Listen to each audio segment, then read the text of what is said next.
Got a Ninja Swirl that won't cooperate? These are the top 5 problems swirl owners run into and how to fix each one without wasting time. Let's get right into it. Number 5. Install lid error. Even when the lid's on, the machine says it's not. Usually it's just a misalignment. Remove the lid, twist it back on slowly, and make sure the handle clicks all the way down. If that doesn't work, clean around the lid sensor with a soft brush. Number 4. Not dispensing soft serve.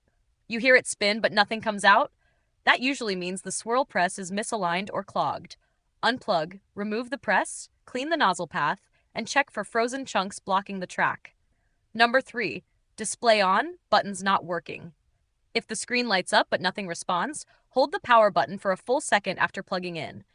No luck? Wipe around the buttons. Dried mix can block contact and reset with a full power cycle. Number 2. Swirl press stuck down after use. If the press won't retract after a cycle, unplug the machine and wait 60 seconds. That usually triggers a reset.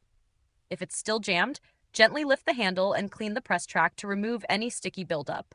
Number 1. Machine won't turn on at all. The most common problem and usually the easiest fix. Try a different outlet. Press the reset button if it's a GFCI.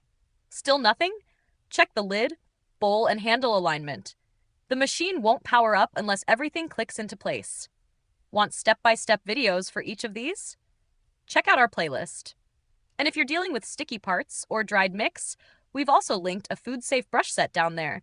Super handy for keeping your swirl clean and jam-free.